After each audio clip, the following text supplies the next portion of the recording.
1947 में हमारे देश को आजादी मिल गई, लेकिन बहुत लोगों को इतने सारे फैक्ट्स नहीं पता जिनके बारे में उन्हें पता होना चाहिए। आजादी कोई ऐसा गिफ्ट नहीं है जो आपको फ्री फंड में मिल गया हो। हमारी इंडिपेंडेंस किसी का उधार कह लो या किसी का गिफ्ट कह लो या ब्लेसिंग्स कह लो, जिसका क्रेडिट हम उन लोगों को देने में कई बार चूक जाते हैं। धीरे धीरे जमाना इंटरनेट का हो गया है, तो लोग अब मॉडर्न होते जा रहे हैं और कूल होने की कोशिश में कई बार अपने फ्रीडम फाइटर्स या उससे भी पहले के जैसे छत्रपति शिवाजी महाराज ऐसे महापुरुषों का भी थोड़ा थोड़ा कभी कभी डिसरेस्पेक्ट कर देते हैं। और वो ये नहीं सोचते कि भाई अगर मैं आपसे वीडियो बना के बात कर पा रहा हूँ या फिर वो लोग इस हाई स्पीड इंटरनेट पे मेरी वीडियो देख रहे हैं या अपनी खुद की क्रिएट कर पा रहे हैं, वो सिर्फ और सिर्फ उनका एहसान है जो आप चुका नहीं पाओगे कभी। आज मैं आपको 7 ऐसे फैक्ट्स बताऊंगा जो आपको हिस्ट्री की बुक्स में नहीं मिलते। इंडियन इंडिपेंडेंस के टाइम के फैक्ट्स हैं ये सारे। The first fact, Dominic Lapierre और लैरी कॉलिंस ये माउंटबेटन के पास गए आजादी के बाद, इंडिया की आजादी के बाद। उन्होंने बताया कि हम इंडियन इंडिपेंडेंस पे एक बुक लिखना चाहते हैं। माउंटबेटन ये सुन के बड़े खुश हुए थे। इंडियन इंडिपेंडेंस का जो पूरा इवेंट था उनकी लाइफ का एक मतलब सिग्निफिकेंट अमाउंट था, या फिर ये कह लो कि उनकी जिंदगी में जो सबसे ज्यादा फैसले, सबसे इंपॉर्टेंट अगर कोई टाइम था तो जब इंडियन इंडिपेंडेंस हो रही थी। लॉर्ड माउंटबेटन, जिसको नहीं पता है, last voice Roy of India थे ब्रिटिश गवर्नमेंट की तरफ से। जब ये दोनों राइटर्स माउंटबेटन के पास पहुंचे तो माउंटबेटन काफी खुश थे इस चीज को लेकर। कोई इस बारे में बात करना चाहता है, वो भी इतने अच्छे ऑथर्स। दोनों ही राइटर्स ने ये नोटिस किया जैसे जैसे माउंटबेटन से बात की कि माउंटबेटन इस बात को लेकर खुश नहीं थे कि ब्रिटिशर्स ने उनको एक प्रॉपर क्रेडिट नहीं दिया इंडियन इंडिपेंडेंस को करने में, ब्रिटिश को डीकोलोनाइज कराने में बिना किसी खून खराबे के। ये बात लिखी हुई है फ्रीडम एट मिडनाइट, इन दोनों ऑथर्स ने जो ये बुक लिखी है पूरी। अगर थोड़ा सा आप अपने दिमाग में जोर डालोगे, ये छोटी सी बात ना कि बिना खून खराबे के ब्रिटिश डीकोलोनाइजेशन कराई गई थी, इससे क्या पता चलता है? माउंटबेटन इस बात पे बहुत जोर दे रहे हैं कि इंडिया में वायलेंस होने वाला था। अगर ब्रिटिशर्स इंडिया को ना छोड़ते तो वहाँ वायलेंस होता। इतने साल तक ब्रिटिशर्स ने हमारे ऊपर राज किया और अगर वो छोड़ के जाने की कोशिश कर रहे हैं उस टाइम जब इंडिया वायलेंट होना शुरू हुआ है, तो एक बात बड़ी क्लियर होती है कि हमारे देश को आजादी नॉन वायलेंस से नहीं मिली थी। आज तक दुनिया में कहीं पे भी नॉन वायलेंस से कुछ खास काम हुए नहीं। अमेरिका सबसे दुनिया का स्ट्रॉन्गेस्ट कंट्री नॉन वायलेंस से नहीं बना। Now we come to second fact. तब ये दोनों उधर लिख रहे थे लेपियर और कॉलिंस,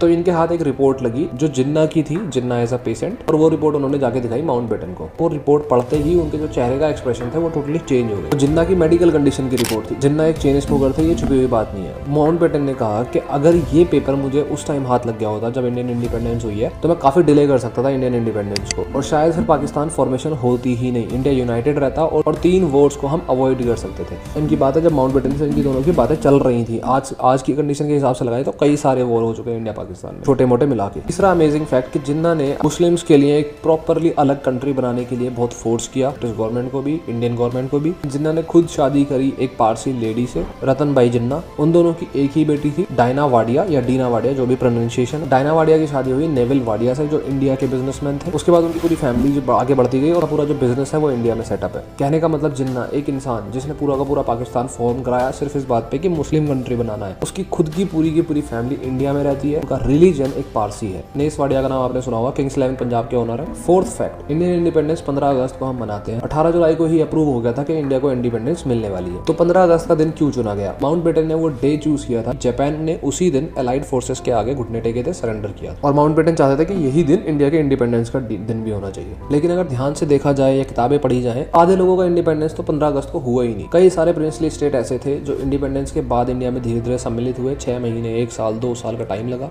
और 1-2 तो ऐसे भी थे जो 10 साल बाद इंडिया में ज्वाइन हुए, जैसे गोवा। 1961 में गोवा इंडिया का पार्ट बना। इंडिया में जो कॉलोनीज थी वो सिर्फ ब्रिटिशर्स की नहीं थी, फ्रांस और पोर्तुगल की भी थी। Fifth interesting fact, Netaji Subhash Chandra Bose और हिटलर के रिलेशन के बारे में आपने बहुत कुछ सुना होगा, लेकिन मैं आपको एक कॉन्वर्सेशन बताता हूँ। नेताजी जब हिटलर से मिले, हिटलर काफी ब्लंट आदमी था, बहुत सीधे सीधे शब्दों में चीजों को बोलता था। हिटलर ने नेताजी से बोला, आप 38 करोड़ का इतना बड़ा देश और कोई कुछ हजार लोग ब्रिटिशर्स आपके देश में आके आप पे राज करते हैं और 200 साल तक आपको मारते पीटते हैं। उनकी ऑटोबायोग्राफी में उन्होंने ये भी लिखा हुआ है कि इंडिया की जो स्पिरिट है वो इमैस्कुलेटेड हो गई है, सीधे शब्दों में नपुंसकता। हिटलर ने ये भी बोला कि जितना रिसोर्सेज इंडिया के पास है ना, अगर इतने रिसोर्सेज मेरे पास होते मैं इस सारी दुनिया को कॉन्कर कर सकता था, अलेक्जेंडर द ग्रेट बन सकता था। नेताजी को ये सारी बातें सुनकर गुस्सा तो आ रहा था, लेकिन वो जिससे बात कर रहे थे वो दुनिया का सबसे तगड़ा कमांडर था। लेकिन नेताजी चुप नहीं रहे। उन्होंने एक बात बोली हिटलर से, उस देश में जहाँ ब्रिटिशर्स ने सारी जगह प्रिजन्स बना रखी है और लोगों को कैद किया हुआ है, उस देश से अगर एक छोटी उम्र का लड़का दुनिया के सबसे स्ट्रॉन्गेस्ट कमांडर के आगे खड़ा हुआ है, अपने देश की आजादी की बात कर रहा है, उस देश की इंडियन स्पिरिट कैसे इमैस्कुलेटेड हो सकती है? हिटलर काफी इंप्रेस हुआ था नेताजी की कॉन्वर्सेशन से। काफी लंबी कॉन्वर्सेशन चली। हिटलर ने यह भी बोला कि हम आपकी हेल्प कर नहीं सकते क्योंकि जर्मनी से बहुत दूर पड़ता है इंडिया, हम अपनी फोर्सेस भी नहीं भेज पाएंगे प्रॉपर्ली। सिक्स्थ अमेजिंग फैक्ट, जब गांधी जी की गोली लगी तो ये माउंटबेटन को ये इन्फॉर्मेशन थोड़ा लेट मिली, और जैसे ही उन्हें इन्फॉर्मेशन मिली वो बिरला हाउस की तरफ भागे। उनके साथ एक प्रेस वाला बंदा भी था। माउंटबेटन बिरला हाउस के बाहर पहुंचे। बिरला हाउस के बाहर बहुत सारी भीड़ लगी हुई थी। सबको जानना था कि भाई गांधी जी को क्या हुआ और गांधी जी को किसने मारी ये गोली। जब माउंटबेटन अंदर घुस रहे थे तो काफी लोगों ने सवाल पूछा होगा कभी गांधी जी को गोली किसने मारी है। उसी क्राउड में से किसी ने उठ के बोल दिया कि भाई कोई मुस्लिम था। माउंटबेटन उसी टाइम पीछे मुड़े और काफी चिल्ला के बोले, you fool, don't you know it was a Hindu who shot Mahatma Gandhi. ये बोल के माउंटबेटन थोड़ा आगे बढ़ने लगे। फिर वो जो प्रेस वाला बंदा था उसने माउंटबेटन से पूछा कि आपको कैसे पता कि किसी हिंदू ने गोली मारी। माउंटबेटन ने कहा मुझे नहीं पता, लेकिन अगर कोई मुस्लिम ने गोली मारी है, हिंदुस्तान के इतिहास का सबसे बड़ा मैसेकर देखने को हमें अब मिलेगा और मैं यही विश करूंगा कि किसी मुस्लिम ने ना मारी।